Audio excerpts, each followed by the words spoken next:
Hello, magandang gabi po uli sa inyong lahat. Ito po ang inyong host.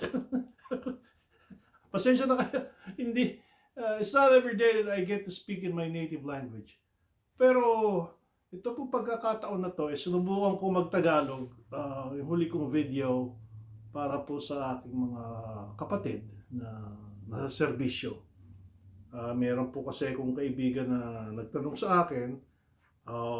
It was a question about home buying. So, pinag-isipan ko po na sagutin na lang sa Tagalog. Magaling pa naman po ako mag-Tagalog eh.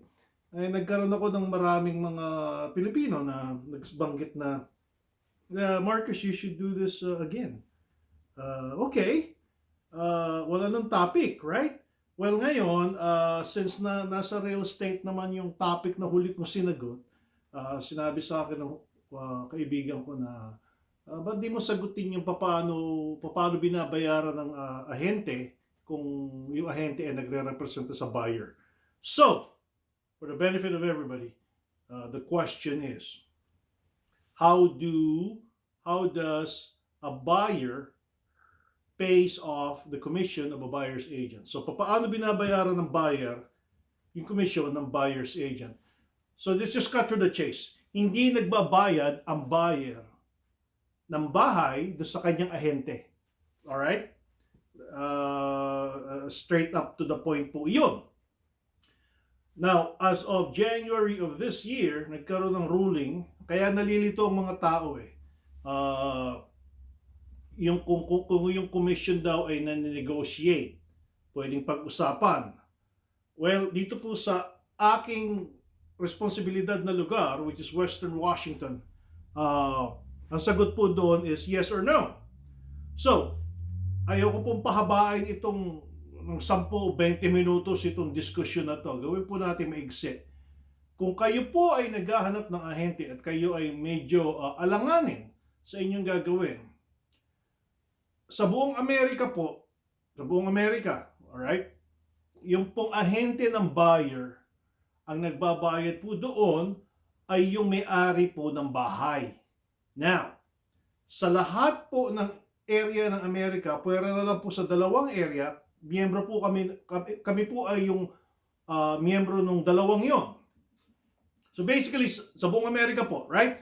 Tanggalin po muna natin yung, pasensya na kayo, yung heater ko, yung blower ko maingay. I think 500 MLS, lahat po yun ay nasa responsibilidad ng may-ari ng bahay. So kung ano po yung isinet up na porsyento ng may-ari ng bahay at ipinakita po iyon ng inyong ahente, na kung kayo po ay ang buyer, right? Ay responsibilidad po nung ahente ninyo na tanggapin yung porsyento po ng komisyon na yon. Okay? Now, wala po kayong sagot doon. Dito po sa Western Washington, nasakop ko. Ang responsibilidad po namin ay ipahiwatig sa buyer kung magkano po ang matatanggap namin at kung gusto niyo pong dagdagan. Why? I go for that. Kung gusto niyo pong dagdagan, pwede niyo pong gawin yon. Okay? So let's say ang standard porsyento po is 3%. Okay? At sinabi nung may-ari ng bahay, di kita babayaran ng 3%, dalawa lang ang bibigay ko sa'yo, or 1.5, 2, kung ano man po, which is less than 3%, yun po kukunin namin. Now, may mga ahente po dyan na magbabanggit na doon sa kanila pong buyer, medyo kulang yung 1.5 eh. Pwede niyo po ba akong dagdagan ng kalahati? Okay? So, ganun po dito sa Washington.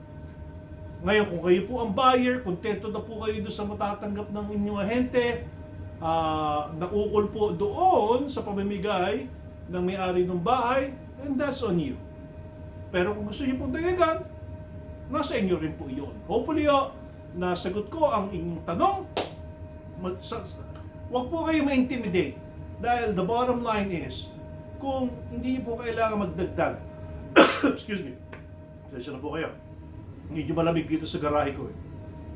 Kung hindi nyo kailangan magdagdag, ang ayaw nyo magdagdag, at tatanggapin naman po ng ahente ninyo yung pagkukulang sa 3%, that's good and dandy. That's good and that's great for you. Pero nasa inyo po 'yon. Yung po ay dito po sa Washington State. Hindi ko po alam ang regulasyon sa Florida kung lilipat kayo sa New York, Virginia, Texas or whatever, right? So, kung meron po kayong tanong, andito po ako. To our men and women out there, to our brothers and sisters and sons and daughters, if you're deployed and if you are away from your family, remember we all do love you. There's a reason why I thank you because of what you do. It allows us retired folks to do what we do. So you guys enjoyed the evening. We love you all. Post.